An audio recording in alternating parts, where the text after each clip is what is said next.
I think what everybody has been talking about, which is the fireworks around recruiting. It's been absurd, and it's not just the number of recruits. I think they have, what, 28, 29 guys now, but they have 6 or 7 four-star guys, which is the most, I think, ever in the modern era. Speak to that a bit. Like, what do you attribute this recruiting boom to? I have to be honest. I'm still waiting kind of on all we hear from the guys who are really plugged into the program is that, guys are just excited and the official visits went so well that a bunch of guys, signed up the weekend of a big official visit, and it kind of created a domino effect where guys just kept hopping on board. But we recently flipped a player from Penn State, and I understand his coach went to Duke, his primary recruiter, and so that helped in the process. And I'm trying to remember the exact. I think it was. I'll get the name of the recruit. There's so many recruits, it's hard to follow. Right, But right. Which one is it? Oh, there's yes, 30 of them that we have yes, to keep yes. track of. But I don't know if there's any one thing. What I will say is, and it's DJ McClary, 4-star Yep. linebacker, Jersey native. He was committed to Penn State. His primary recruiter had gone down. I think he took the head coaching job at Duke. Duke had kind of kicked the tires a little bit. There wasn't much interest there. That wasn't like it was a complete coup because Rutgers was on him, had been on him. He was interested in Rutgers. Penn State had just edged them out until his primary recruiter left, and then that changed things. But I think, you know, I don't know exactly. I think certain classes have dynamics where they are more excited to go to a certain school or the momentum is following them with certain kids they have relationships with and where they go. But I do think that if you're anywhere inside the program at Rutgers or anywhere close to the program, and these recruits and their handlers and their high school coaches, they know, what they're looking at, and they know the trajectory of programs. And the fact is that if you follow Rutgers, you understand that last year was not just a feel good story. Last year was what I think is the beginning of turning the corner, Mhm. because there are players who have been in the system for some time that we knew had raw talent or we knew what the coaches thought of them. And they have started to really come into their own. And as they're coming into their own, and you see the pieces that are coming back, getting even more matured, and you see some of the pieces they brought in or some of the guys who didn't get to play last year for whatever reason who are going to be playing this year, there is an upward trajectory and there's a lot of positive, outlook with Rutgers football. And Coach Schiano has always been a good recruiter. I think one of the biggest things, especially with respect to McClary, is Joe Harris-Simiak, the defensive coordinator, was one of his primary recruiters. And I think what you're seeing, Rutgers now has money that it didn't have in the previous iteration of Coach Schiano, didn't have in the Coach Ash era, where they're able to retain very good coordinators and assistant coaching staffs. And I Mm. think the consistency, the continuity, the fact that these coordinators could be in demand for other programs soon because they are that good at their job, I think there's a lot of stability and a lot of good vibes around Rutgers. One thing I will finish with saying, this is mostly high school recruiting. I have noticed, and I was going to write an article about this and discuss this in a recap I'm going to do of the recruiting cycle on my channel. Rutgers is going about building its team in a very specific way. And what they're doing is they're dedicating their NIL, the bulk of it. Now, I don't know this for a fact with insider knowledge, but generally speaking, from the reporting I'm getting and from what I do know, they are donating and dedicating a lot of their NIL to retention.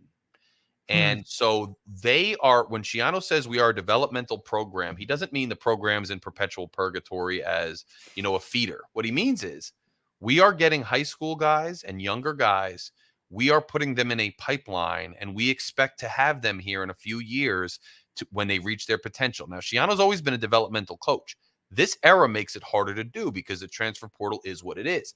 I think he's making a concerted effort to really bring in younger players that he sees potential in culturally, attitude wise and physical tools that he can develop.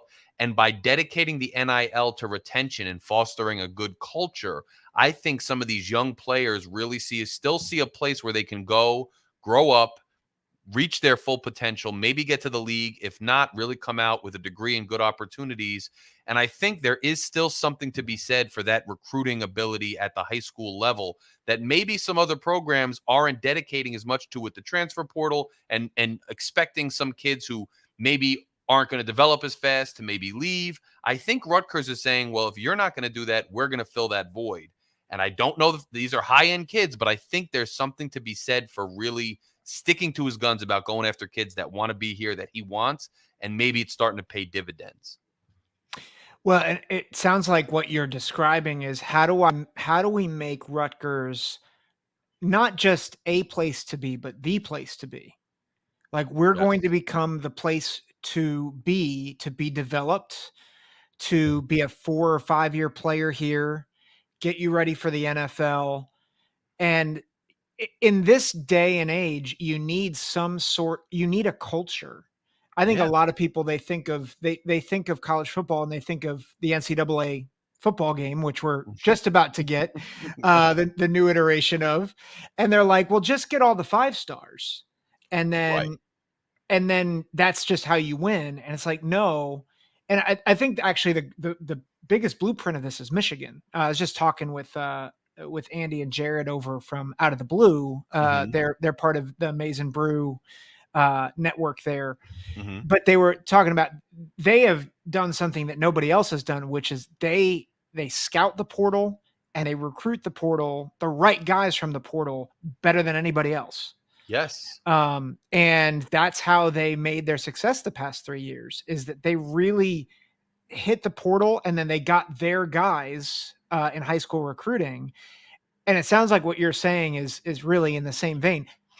Rutgers has found their niche, which is we may not get the blue chip guys, but the ones we get, we're going to keep, we're going to develop, and they're going to be darn good football players, and they're going to build a heck of a roster out of it. Yeah, and I think like there's no, just what you said, your niche. Like there's no one way to build a team, but you better pick a way that you believe in and be really darn good at it. And I think Rutgers has said we're going to go after these high school kids, we're going to develop them, and some of their classes have been guys that were maybe a little more under the radar or not as much buzz in the last couple of years that have developed into really nice players and have stayed. And so these kids this year who are higher rated recruits are seeing, Mhm. hey, they develop guys who maybe didn't have as much what the analysts thought was promise when they came in. I have on paper all of that promise. So imagine what they're going to do with me, and look at the team already competing. Now, if I go play for them, competing is a lot too. You can sell vision all you want. You got to put on the field. Rutgers put Yep. on the field last year. It's paying dividends in the recruiting cycle this year. That can't be, overlooked either. You combine all those things, and these guys with a lot of potential say, I can develop even more. And if all of us join hands, look what we can do. Rutgers, this is what's interesting to me too, Zach, is I think it's interesting. Rutgers had gone a little bit out of New Jersey the last couple of years. They'd gone more national than they'd really ever been in recent Mhm. memory. And now a lot of these guys are Jersey guys. Yep. And I think it also, hey, they're going to go wherever they want to get the best players. And I think it just, I don't know, perception is everything. I think it changes the perception, not chasing everybody around. They're a destination. If you don't want to come, they'll go to Mhm. Georgia. They'll go to the Midwest. They'll go out to Maryland, and they'll get guys. And this is a class with diverse geography, but a lot of Jersey kids, so it's an Yeah. interesting thing. Well, and I'll close this part of the conversation with this. We talked about G DJ McCray. There we go. Mhm. And granted, there is some stuff there, but for Rutgers to get recruiting wins over programs like Penn State, it doesn't matter the narrative. What matters is they beat Penn State out for a recruit. And they've beat like a lot, even there's some of their 3 star guys, they're not beating out Troy and Vanderbilt for some of these guys. They're beating out big time programs for some of these guys. Now they may have been developmental prospects for some of these bigger programs, Mhm. but the fact remains part of what Rutgers has had to do is to really elevate not just their football team, but their brand.